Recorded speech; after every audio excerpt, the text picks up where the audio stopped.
नेता प्रतिपक्ष टीकाराम जूली भी। इसके बाद गतिरोध खत्म होने में कोई देर नहीं लगी। नेता प्रतिपक्ष भी सीएम के चैम्बर से मुस्कुराते हुए बाहर निकले। खुद सीएम भद्रलाल शर्मा पहुंचे। स्पीकर वासुदेव देवनानी के पास स्पीकर से बड़ा दिल दिखाने को कहा गया। सीएम की पहल पर बना सबका तालमेल खत्म हो गया। शुक्रवार से चल रहा गतिरोध, इस वक्त की बड़ी खबर आपको दे रहे हैं और विधानसभा की कार्यवाही एक बार फिर से आपको तस्वीरें दिखा देते हैं। एक तरफ जब हम डिजिटल भारत की बात कर रहे हैं, दूसरी तरफ हमारे वहां उस डीएनपी क्षेत्र में आज भी मोबाइल नेटवर्क की बड़ी कमी है। मैं धन्यवाद देना चाहूंगा हमारे वन मंत्री जी को। उन्होंने आज आश्वासन दिया कि आने वाले समय में कई सारे मोबाइल नेटवर्क वहां पे डेवलप किए जाएंगे। मैं साथ ही साथ निवेदन करना चाहूंगा कि एजुकेशन के मामले में जो क्षेत्र आज दिन ब दिन पिछड़ता जा रहा है, वहां पे हम शिक्षकों की पूर्ति करके जो कमी जो वहां पे है उसको भर के और शिक्षा के क्षेत्र में हम आगे बढ़े। बहुत बहुत धन्यवाद। पुनः अध्यक्ष महोदय का मैं आभार व्यक्त करता हूं। जय हिंद, जय भारत। बजट पर चर्चा समाप्त हुई। अब मैं विपक्ष नेता टीकाराम जी जूली कोई कहना चाह रहे हैं। माननीय टीकाराम जी जूली। माननीय अध्यक्ष महोदय, पिछले कई दिनों से सदन के अंदर गतिरोध रहा और उसकी वजह से हम लोग यहां भी धरने पे रहे, बाहर भी धरने पे रहे। हमारी पूर्व प्रधानमंत्री इंदिरा गांधी जी के ऊपर जिस प्रकार से व्यंग्यात्मक रूप में मंत्री जी के द्वारा जो टिप्पणी की गई थी, वहां से वो विवाद बढ़ता बढ़ता बढ़ता बढ़ता यहां तक पहुंच गया।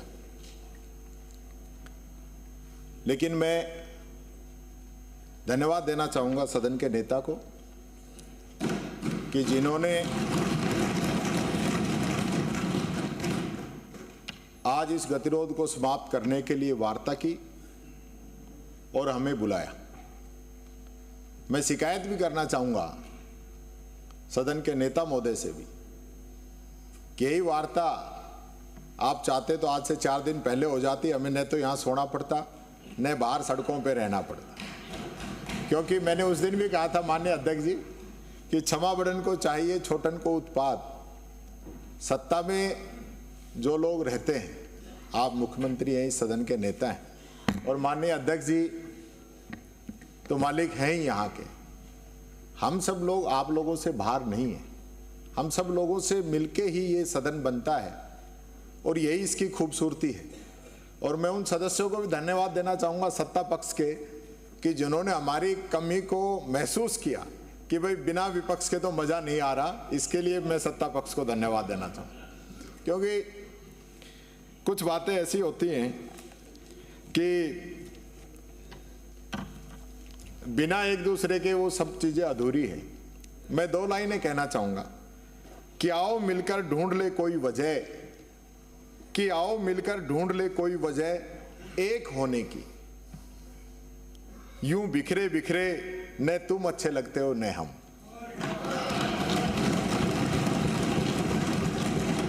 यही सदन की खूबसूरती रही है। और कभी भी गतिरोध पहले भी रहे हैं, इससे बड़े बड़े गतिरोध भी रहे हैं, लेकिन सदन के अंदर बातचीत करके उन सभी गतिरोधों को समाप्त किया गया।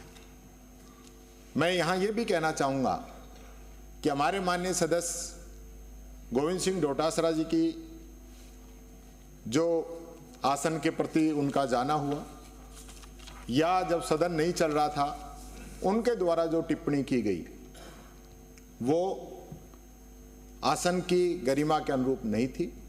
उसके लिए मैं माफ़ी चाहता हूं। इससे मुझे कोई संकोच नहीं है। लेकिन मैं एक जरूर कहना चाहूँगा कि ये परंपराएं बनाने के लिए हम लोग आते हैं, अच्छी परंपराएं बनाने के लिए हम लोग आते हैं।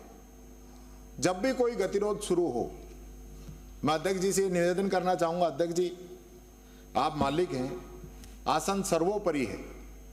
हमेशा हम सब लोगों ने, चाहे पक्ष हो विपक्ष हो, आसन का सम्मान किया है, आसन को सर्वोपरि रखा है। और यहां जिस प्रकार का जो गतिरोध हुआ ये गतिरोध नहीं होना चाहिए था। मैंने जब आपने सर्वदलीय बैठक बुलाई उसी दिन आपसे आग्रह किया था कि हम कभी गतिरोध भी पैदा करें तो आप अपने चैम्बर में बुला के हमें 2 मिनट में कहेंगे, हम मान जाएंगे, क्योंकि हम सदन चलाना चाहते हैं। सदन चलाना सत्ता पक्ष की जिम्मेदारी पहले है, दूसरी हमारी है, लेकिन जिम्मेदारी दोनों की है। सहयोग एक दूसरे का दोनों को चाहिए। इसलिए मैं अध्यक्ष जी आपसे अनुरोध करूंगा कि माननीय सदन के नेता ने जो शुरुआत की है उस पर आप व्यवस्था देवें। इंदिरा जी के प्रति जो टिप्पणी की है उस पर आप व्यवस्था देवें। और मैं चाहूंगा कि आगे गतिरोध नहीं बने, इस चीज का हमारी तरफ से भी हम ध्यान रखें, सत्ता पक्ष की भी तरफ से। देखिए, अब तक जो गतिरोध आए हैं, उत्तेजना के क्षण आ जाते हैं, बीच में इस प्रकार की उत्तेजना बढ़ जाती है कि सदन बाधित होता है, वो नहीं आने चाहिए। समय रहते, और विशेष रूप से जिम्मेदारी माननीय मुख्यमंत्री जी मैं कहना चाहूँगा आपकी है, आप सदन के नेता हैं। आपके लिए हम और सत्ता पक्ष दोनों ही बरोबर हैं। आपने जो आज आगे बढ़ के पहल की, इस प्रकार से जब भी कभी ऐसी स्थिति बने मुझे खुशी होगी, आप हमें बुलाएंगे, जो भी आप निर्देश देंगे दोनों के जो हित में है, प्रदेश के जो हित में है, राजस्थान के जो हित में है, वो निर्णय हम लें। यही मैं निवेदन करना चाहूँगा। मैं पुनः कहना चाहूँगा कि जो घटना हुई ये सही नहीं थी, हमारी परंपराओं के अनुरूप नहीं थी, इसके लिए हमें खेद है। मेरा इसमें जो मुझे बताया गया कि माननीय डोटासरा जी के द्वारा जो अमर्यादित आचरण हुआ उसके लिए क्षमा। वही बोला है साहब, आप खूब स्पष्ट सुन ले। गोविंद सिंह डोटासरा जी की वजह से जो वो आसन तक आए या उन्होंने कोई टिप्पणी की, उनकी तरफ से हमें खेद है, उनकी तरफ से माफी चाहते हैं। सदन के नेता माननीय मुख्यमंत्री जी। माननीय अध्यक्ष जी, सबसे पहले तो मैं धन्यवाद देता हूं हमारे प्रतिपक्ष के नेता को, उनके मुख्य सचेतक